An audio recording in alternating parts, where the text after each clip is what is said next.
위에서 이쪽 옆으로 옮기렵니다. 화면에 이렇게 나와야 된답니다.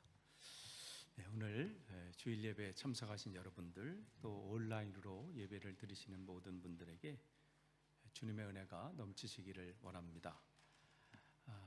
처음 예배 시작할 때 말씀드린 것처럼 오늘부터 교회 역으로 어드벤트입니다.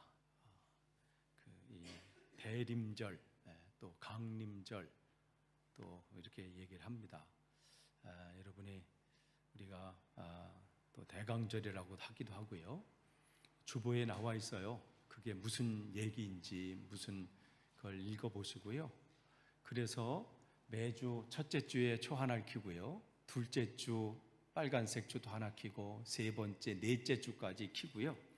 그 다음에 성탄절, 그러니까 크리스마스 이브날, 우리가 이제 12월 24일 여기서 11시 15분에 연합 예배 드립니다. 그때는 가운데 예수 그리스도를 의미하는 하얀색 촉을 켜고, 또 성탄절도 켜고 그렇게 합니다. 그래서 그런 의미입니다. 왜 갑자기 초를 켜나 모르시는 분들은 왜 오늘 그동안까지 쭉 안 켜다가 왜 초를 켜나, 그런 의미가 있습니다. 그래서 주보를 보시면 이때 절기 동안 우리 초대교회 성도들은 다시 오실 주님을 또 기대하는 기간이었습니다. 그러니까 오실 이 성탄절을 의미하지만 지금 살아가는 우리들은 또 뭐냐면 다시 오실 주님 어서 오시옵소서. 그동안 뭘 다짐하는 거예요? 그냥 오실 때까지 설렁설렁 사는 게 아니라 내게 맡겨진 그 사명 하나님 잘 감당하고 내가 있습니다.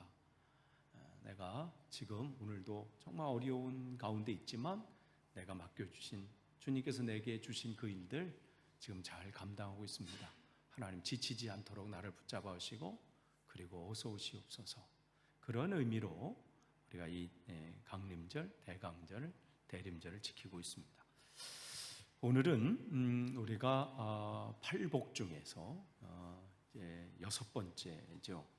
그래서 지난번까지 이제 우리가 심령이 가난한 자, 5장 3절에, 마태복음 5장 3절에 심령이 가난한 자는 복이 있다. 심령이 가난하다라는 것은 다른 게 아니라 이 마음이 하나님 밖에는 이제 내 인생을 붙들어 줄 분이 없다라는 것, 그것을 완전히 세상에 의지할 것이 없어 영적으로 나는 파산했습니다. 그걸 하나님 앞에 고백하는 거예요. 내 힘으로 할 수 없음을. 그래서 이 마태복음 말씀드린 것처럼 5장, 6장, 7장, 5장, 6장, 7장은 정말 중요한, 이 크리스찬으로서 알아야 될 중요한 말씀인데, 그 시작을 이 8개 복으로 시작하는 거예요. 이 얘기는 너희들이 제자가 되고 싶으냐, 진짜 그리스도인이 되고 싶으냐, 그러면 이러한 마음을 가져라. 시작은 내 마음을, 나는 영적으로, 나는 하나님 앞에 모든 게 나는 이제 파산했습니다. 하나님이 붙잡아 주지 않으면 나는 살 수 없습니다. 그런 사람은, 그래서 8가지가 이렇게 있잖아요. 근데 4개가 이렇게 짝이 돼요. 그러니까 4개, 마음이, 심령이 가난한 사람은요, 어떻게 되냐면 이 심령이 가난하다, 애통하다, 온유하다, 의에 줄이고 목마른 자, 이게 4가지잖아요. 이 4가지는 내 마음의 상태예요. 그렇게 마음이 그렇게 되는 사람은 그 다음에는 5, 6, 7, 8개로 이렇게 행동으로 나타나요. 그러니까 심령이 가난한 자는 어떻게 해요? 다른 사람을 긍휼히 여길 수밖에 없어요.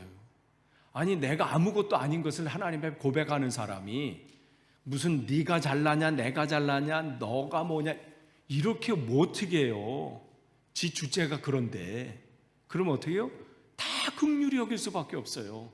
너나 나나, 하나님 나도 죄인인데 내가 누구를 뭘 이렇다고 합니까? 그러니까 하나님이 나를 불쌍히 여겨준 것 같이 다른 사람을 긍휼히 여길 수밖에 없어요. 애통하는 사람은 어떻게 돼요? 이제 오늘 그 말씀하는 거예요. 애통하는 거는 하나님 앞에, 하나님 나 같은 거 어떻게 합니까? 고쳐주십시오. 그러면서 회개하는 거잖아요. 날마다 내 삶에 내 생각이 있고요, 내 고집이 있고 내 성질이 있거든요. 내가 살아온 삶의 모습들이 있거든요. 그것을 하나님 앞에 애통하면서, 근데 안 고쳐지니까 내가 고치려면 되나요? 안 돼요. 성격이 안 돼요. 이 중독된 거 안 돼, 내가. 그러니까 애통하는 거예요. 그런 사람은요, 어떻게 해요? 오늘 이제 말씀 나눌 거예요. 그 사람의 삶 속에 청결할 수밖에 없어요. 오늘 그래서 오늘 이제 6번째 오늘 본문은 마태복음 5장 이제 8절이죠. 마음이 청결한 자는 복이 있나니, 말씀을 함께 나누도록 하겠습니다. 청결하다 이렇게 돼 있어요. 그럼 무슨 뭐 깨끗이 하다, 뭐 이렇게 잘 씻다, 뭐 이런 의미인가요? 아니죠. 이것에는 뭐냐면 이 속에는 온갖 따라서 마음이 청결하다. 이 얘기는 내 마음에 매우 가치 있는, 내가 생각할 때 이거보다 더 가치 있는 것은 없다라고 생각하는 거기에 온전히 몰두하는 마음, 이게 청결한 마음입니다. 그래서 마음이 청결하다라는 것은 다른 말로 게 아니라 하나님 뜻에만 집중하는 거예요. 하나님의 뜻이 이루어지는 데만 집중하는 거예요. 그러니까 이 세대를 본받지 말고 하나님께서 기뻐하시고, 하나님께서 기뻐하신 뜻이, 온전하시고 기뻐하신 뜻이 무엇인지 그것만 바라보는 것, 이게 마음이 청결한 겁니다. 그러니까 예수님께서 이 땅에 오셔서 마음이 청결한 자의 모습을 그대로 보여주신 거잖아요. 마음이 청결한 사람, 그 사람은 하나님의 뜻에 집중하는 마음을 가진 사람입니다. 그러니까 베드로가 그 복음을 얼마나 열심히 전했어요. 주님을 만나고 난 다음엔 따라다닐 때라고 다른 거예요. 주님을 진짜 만났어. 그러니까 하나님의 성령이 그의 안에 찾아왔을 때 그의 삶이 완전히 달라져서, 예전에는 복음을 전하고 전도하고 뭐 할 때는 두려움들이 있어요. 왜냐하면 하다가 어려움을 당하면 어떻게 되나, 하다가 뭐 잘못되면 어떻게 되나. 근데 성령이 그를 만나 주시니까 죽는 게 문제가 아니에요. 그거는 뭐 오히려 핍박당하는 걸 기쁘게 여길 정도로 복음을 전했을 때, 근데 어느 날 갑자기 하나님께서 그를 또 찾아오시잖아요. 그러면서 뭐라고 하냐면, 광주리가 이렇게 바구니 같은 게 이렇게 내려오는 거예요, 환상 가운데. 근데 거기에 무슨 동물들도 있고 뭐 이렇게 있어요. 그러면서 하나님이 뭐라고 그에게 말씀하시냐면, 잡아먹어라. 안 됩니다. 또 말씀하셔요, 3번이나. 잡아먹으라. 또 자기 얘기를 해요. 나는 어릴 때부터 이 말씀대로 지키고 율법을 지키고 했는데 거기에는 이렇게 기록되어 있습니다. 마치 하나님을 가르쳐요. 왜냐하면 하나님 모르실 것 같아서 그런 것 같아.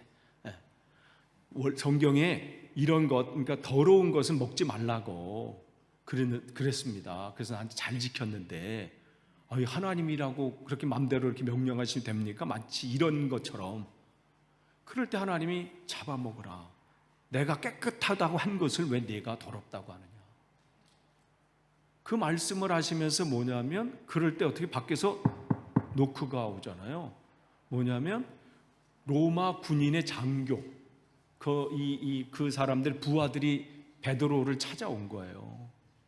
그러면서 우리 이 어른을 좀 만나 주십시오. 그게 이제 베드로가 깨닫는 거잖아요. 그 전까지 근데 우리가 그거 보면 베드로가 고넬료를 만나러 갔나 보다 하지만, 그때는 그걸 바꾸는 게 쉽지 않은 시기예요. 유대인이 아닌 다른 외국인을 만나는 거, 그걸 이방인이라고 그러잖아요. 다른 외국인들. 그 만나는 거는 자기네 법에는 금지돼 있어요. 그리고 만났다가 다른 사람들이 공격을 당할 수 있고요. 또 자기가 어려움을 당할 수 있어요. 그러니까 자기가 또 그렇게 배웠잖아요. 그렇게 배운 거거든요. 배운 거를 내려놓는 거 쉽지 않아요. 그런데 지금 그 일 앞에 지금 있어. 이걸 내려놔야 되나? 아니면 그대로 지켜야 되나? 그런데 자기 생각보다 어떻게 하나님의 뜻이 더 중요한 거잖아요. 근데 생각은 해도요, 이 참 다리 움직이고 손 움직이는 게 참 어려워요. 우리가 생각은 얼마나 많이 해요. 기도도 해야 되지, 말씀도 읽어야 된다. 생각은요, 뭐 생각으로 따지면요, 뭐 전도도 해야지, 기도도 해야지, 말씀도 읽어야지, 뭐 해야지, 뭐 많어. 근데 안 돼, 안 돼. 여러분 연초에 이 하나님 앞에 약속하시고 또 여러분이 다짐했던 거 지금 어떠신가요? 오늘 이제 11월 마지막 주고 이번 주 가면 이제 우리가 12월을 맞이합니다. 한 달 남았는데 쉽지 않잖아요. 생각했던 거, 행동하는 것. 여기 베드로도 마찬가지예요. 생각은 하나님 말씀대로 해야지. 하지만 그렇게 고넬료를 만나러 가는 거, 그게 뭐예요? 이게 마음이 청결한 거예요. 하나님과 나 사이에 다른 게 끼지 않도록 만드는 거, 이게 마음이 청결한 자예요. 하나님이 나에게 주신 생각들이 있어요. 여러분이 뭔가 생각 때문에 자꾸만 이렇게 걸리는 것들이 있잖아요. 말씀을 읽어야 되는데. 여러분 생각 아니에요. 성령께서 내 안에서 그것 때문에 근심하신다고 말씀하셨거든요. 여러분 어릴 때 부모님의 근심 어린 얼굴을 보신 적 있으신가요? 여러분은 뭐 다 잘하셔서 뭐 그런 분 없을 것 같아. 저희 아버님이랑 어머니 딱 보면서 어릴 때 제가 저렇게 하면 안 될 텐데. 그렇잖아요. 여러분 게임만 하고 있는 아이 보면 어떡해요? SNS에 빠져가지고 그냥 중독된 사람 보면 어떻게 되나요? 저러면 안 될 텐데. 말은 못하고 눈빛으로. 아이들도 마찬가지잖아요. 어릴 때는 막 얘기하다가도 안 되는, 나중에 안 되면 어떻게 속으로만 안타까우면서 저러면 안 되는데. 그런 것처럼 하나님도 우리에게 그런 마음을 가지시거든요. 쟤 저렇게 살면 안 되는데. 그게 우리 안에서 근심하신다는 거예요. 그러니까 여러분이 내가 이렇게 살면 안 되는데 라는 마음이 여러분 안에 있습니까? 그 여러분 안에, 여러분이 알든 모르든 하나님이 여러분 안에 계시거든요. 그 하나님이 여러분 안에서 근심하시는 거예요. 그렇게 살면 안 되는데, 바쁘면 바쁠수록 더 성경 읽어야 되는데, 바쁘면 바쁠수록 더 기도해야 되는데, 저렇게 누워만 있으면 안 되는데, 저런 거에만 빠져 있으면 안 되는데, 어떻게 저렇게 하려고 하나? 근심한단 말이죠. 그럴 때 어떻게 해요? 하나님과 나 사이에 그런 나를 이렇게 가로막는 것들이 있잖아요. 말씀을 읽어야 되는데 못 읽게 하는 뭐가 있잖아요. 그건 여러분은 알지. 기도해야 되는데 알아. 기도해야 되는 건 왜 몰랐을까? 뭐 이렇게 아는데 못하게 하는 뭔가 있어요. 내 사이에. 그건 각자만 알지. 시간이 없다는 건 핑계야. 따져보세요. 시간이 없나? 있어. 잠을 조금 줄이면 되고요. 뭘 보는 거를 조금 줄이면 돼요. 근데 그런 거 있단 말이야. 그러니까 그 사이에 그 가로막는 것을 해놓는 것, 이게 다 제거하는 것, 그게 마음이 청결한 자예요. 예수님께서도 십자가에 죽으시기 전에 마지막 기도하시면서 주님, 내가 이 십자가를 안 지면 안 됩니까? 왜 그 고통이 얼마나 큰지 아시니까 이 잔을 좀 내게서 옮겨주십시오. 그럴 때 어떻게 해요? 마지막 기도는 뭐예요? 내 뜻대로 하지 마시고 하나님의 뜻대로 되기를 원합니다. 그 하나님과 자기 사이에 걸림을, 두려움들, 걱정, 불안, 이것을 제거해버리는 것, 이게 마음이 청결한 자입니다. 그래서 시편 24편 3절에서 4절 말씀 한번 볼까요? 시편 24편 3절에서 4절 같이 읽겠습니다. 시작. 여호와의 산에 오르를 자가 누구며 그의 거룩한 곳에 설 자가 누구인가? 곧 손이 깨끗하며 마음이 청결하며 뜻을 허탄한 데 두지 아니하며 거짓 맹세를 아니하는 자로다. 여러분 이 말씀 보세요. 어떻게 여기 보면 여호와의 산에 오를 자가, 여호와의 산이라고 하는 것은 뭐냐면 거기가 예루살렘 성전이 있는 곳이에요. 예루살렘이 산 꼭대기 있거든요. 그러니까 여호와의 산에 오른다는 것은 성전에 간다는 거예요. 그럼 성전에 간다는 것은 뭐냐면 그때 그들은 하나님을 만나러 가는 거예요. 그러니까 하나님을 만나고 싶은 사람은 어떻게 되느냐? 그 손을 깨끗이 하며 마음을 청결하며 뜻을 허탄한 데 두지 아니하며 거짓 맹세를 아니하는 자로다. 결국은 마음이에요. 마음이 하나님 앞에만 집중된 것, 그 안에 다른 이 걸림돌이 없도록 다 제거한 사람들, 그 사람들이 하나님을 만난다, 이 말씀을 하는 거예요. 하나님께로만 집중되는 사람. 그러니까 구약 성경에 거기서 제사장은 어떠한 이제 사람들이 되는가? 이제 우리가 이제 금요일마다 이제 이 구약의 그러한 율법에 나온 내용들, 성전은 뭔지 우리가 쭉 좀 하고 있잖아요. 그래서 이번 주는 제사법에 대해서 할 거예요. 구약 성경에 나오는 제사. 그래서 번제, 소제, 이번 주 금요일은. 그리고 이제 다음에는 화목제, 그 다음에 속죄제, 속건제. 그런 이제 이 성경에서 말하고 있는 우리가 이해하기도 어려운 출애굽기 특별히 레위기로 들어오면은 깝깝하죠. 신명기 초반에 또 좀 괜찮았어요. 막 움직이다가 뭐 하다가 또 하면 또 이게 봄 나오고 하면 또 헷갈리고, 그런 것들 속에 이 제사장들이 이제 제사장에 관한 것도 할 거예요. 제사장이 뭐고 레위인이 뭐고 뭐 이렇게 하는데, 특별히 대제사장은 아론의 그 후손들이면 다 됐어요. 그들이 뭐 똑똑하느냐 아니냐 그건 중요하지 않아. 키가 크냐 작으냐 중요하지 않고 그냥 그 아론의 후손이면 됐어요. 하나 이제 뭐가 있냐면 이제 육체적인 결함이 있으면 안 돼. 몸에 외적으로 뭐가. 그래서 그 법도 142개 종류를 또 다 해놨어요. 하여간 그들은 율법으로 그런 조항들은 잘 만들어놨어. 그러니까 그 사람이 다른 게 아니라 그 겉으로 볼 때 그런 문제만 없으면 다 된다. 그게 이제 정결법이에요. 그러니까 그들은 삶의 마음은 어떻게 중요하지 않고 겉으로 그런 것만 내가 안 하면 나는 하나님께서 하시는 일을 나는 감당할 수 있다. 그런데 예수님께서 그 말씀을 보시면서 뭐라고 한 거예요? 그들이 겉으로만 하는 그런 예식들, 그런 것들을 부정하시면서 뭐냐면 거기에 두 단어를 더 첨가합니다. 마음이 정결한 자는. 그때 그 전까지는 뭐냐면 겉에만 정결하면 됐고 청결하면 됐고 아무 문제만 없으면 됐다고 생각했어요. 그런데 예수님께서는 마음이, 이 원래 원어의 뜻은 마음 안이 청결한 자는 이거예요. 마음 안이 청결한 자는 복이 있나니.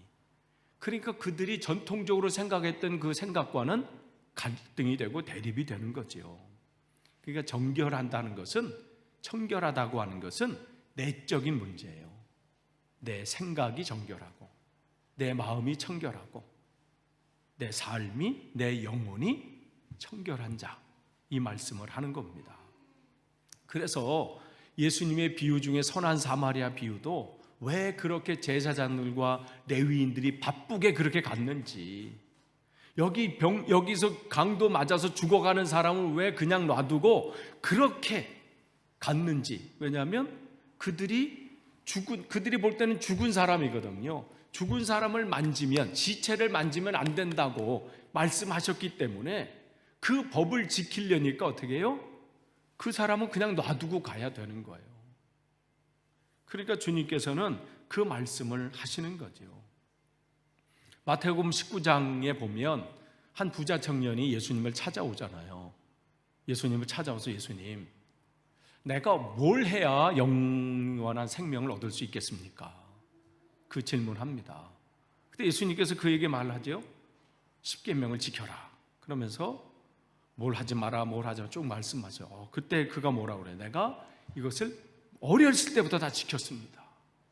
또 뭘 해야 됩니까? 이 얘기를 하는 거예요. 그럴 때에 마태복음 19장 21절에 예수께서 가라사대 내가 온전하고자 할진대 가서 내 소유를 다 팔아 가난한 자들을 주라. 그리하면 하늘에서 보화가 내게 있으리라. 그리고 와서 나를 쫓으라 하시니 그랬어요. 여기서 보면 내 소유를 팔아 그랬어요. 이 얘기는 뭐냐면 나중에 이 사람의 지금 마음의 상태는 뭐냐면 하나님과 이 사람 사이에 뭐가 지금 가로막혀 있냐면 이 사람이 가지고 있는 거예요. 주님은 그 사람의 마음을 알고 계신 거예요. 내가 하나님과 나 사이에 내가 정말 영원한 생명 그걸 얻고자 하느냐, 즉 하나님 앞에 붙들리고 싶으냐, 그러면 내 사이에 가로막혀 있는 것을 내려놓고 진짜를 잡아라, 이 말씀을 하는 겁니다.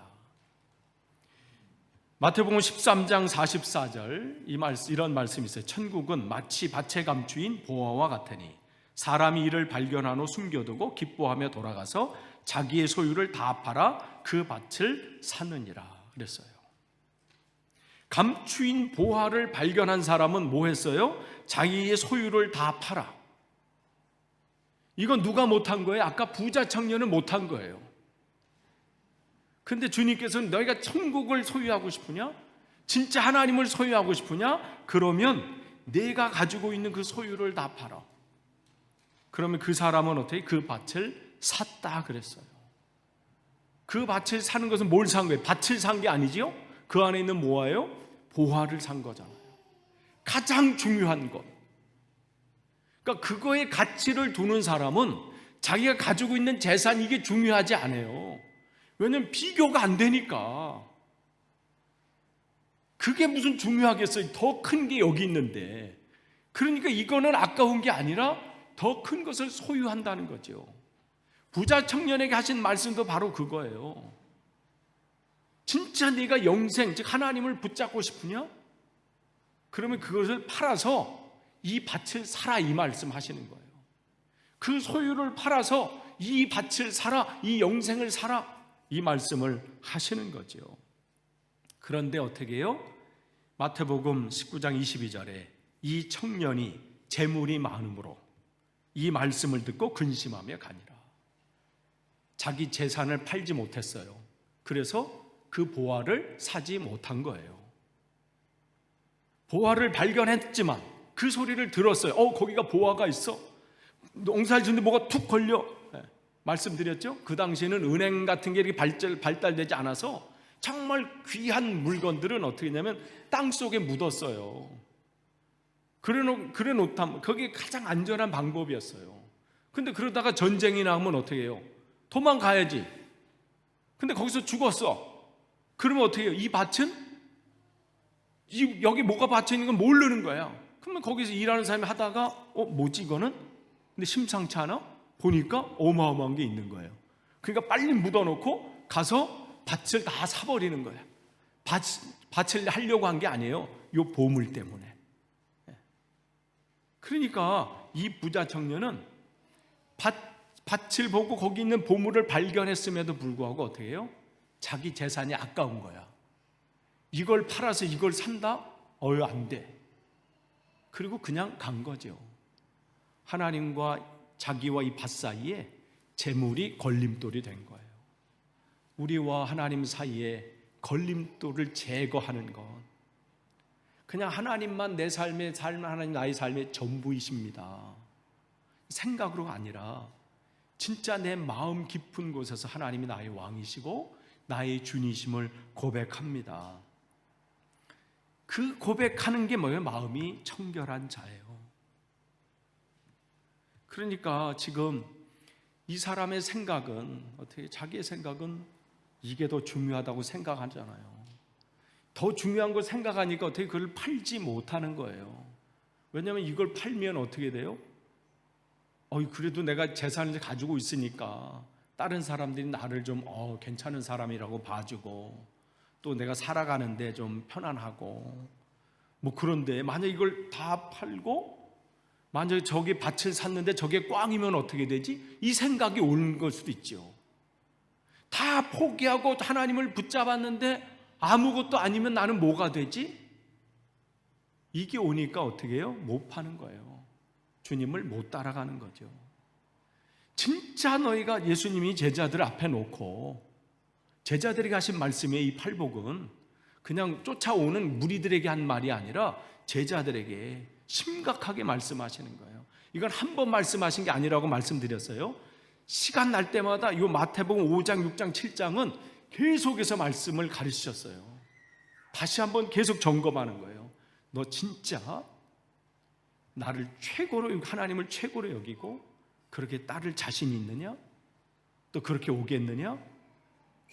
그 말씀을 주시는 거죠. 그래서 마음으로, 그러니까 이 제자들이 이 제물의 이 비유를 들은 다음에 제자들이 막 웅성거리잖아요. 야, 이걸 누가 할 수 있냐? 그렇다면 누가 19장 25절에 마태복음 19장 25절에 보면 제자들이 심히 놀랐어요. 야, 하나님을 따르는 게 이렇게 어려운가? 그럴 때 뭐라고 하냐면, 그러면 누가 구원을 얻을 수 있을까? 이렇게 해요. 이 얘기는 뭐냐면 누가 마음이 청결할 수 있을까? 이 얘기랑 같은 거예요. 하나님과 내 사이에 우리는 끼인 게 참 많아요. 뭔가 하나님이 나에게 주시는 마음이 있어요. 너 이거 해야 되지 않겠느냐? 그러면 우리 안에 핑계들이 막 껴요. 지금은 이것 때문에 바빠서 안 되고요. 지금 할 게 있고요. 피곤해서 안 되고요. 내가 예전에 했는데 뭐 이해가 안 돼서 재미없어서 못 하겠고요. 하면 졸려서 안 되겠고요. 뭐가 이렇게 낀 게 많아. 그러니까 어떻게 계속해서 그 돌을 빼내야 돼요. 돌을 안 빼내면요. 그래서 예수님의 비유를 잘 보세요. 거기 돌도 있고 가시밭도 있고 그런 비유가 나오잖아요. 밭이 있는데 그걸 건져내지 않으면요, 계속해서 그냥 돌밭으로 사는 거예요.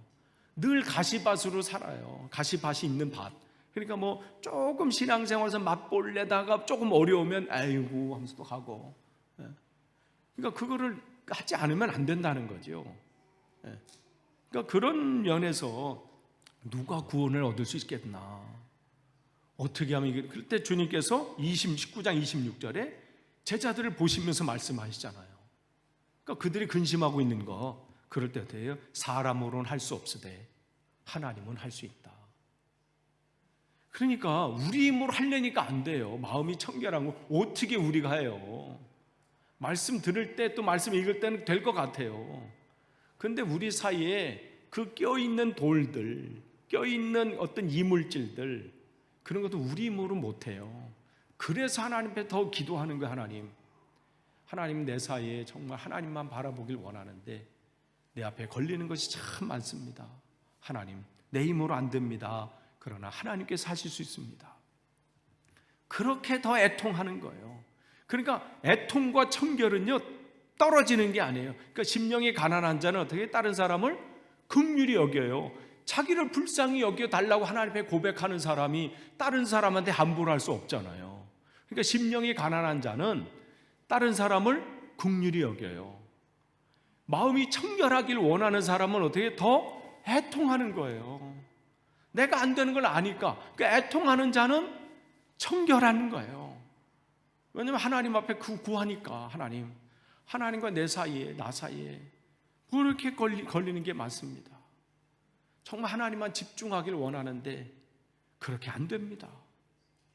내 생각을 뺏어가는 것도 많고, 믿음 생활 잘하려고 해도 여러 가지 상황들이 나를 힘들게 합니다. 그 마음을 하는 거지요.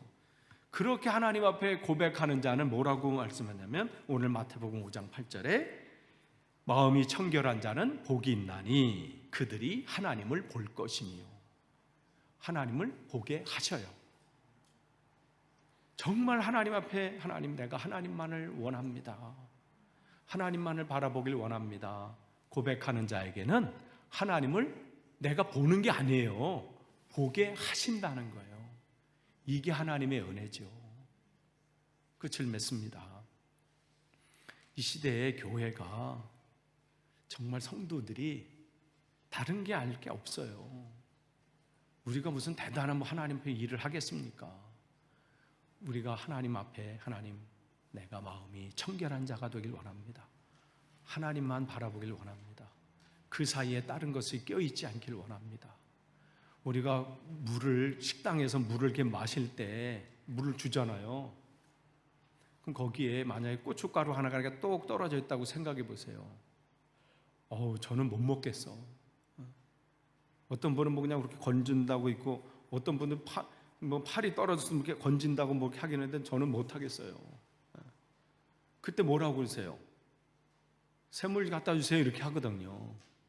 그럼 그분들이 딴 데 가서 떠오나요? 똑같은 물인데 뭐가 샘물이에요? 고춧가루 없는 물. 그게 샘물이거든요. 새 마음을 허락해 주십시오. 다른 게 아니에요. 마음을 청결한 게 아니라 그건 다른 마음이고 갑자기 다른 마음이 쑥 들어오는 게 아니라 내 마음에 고춧가루같이 떠 있는 게 있거든요.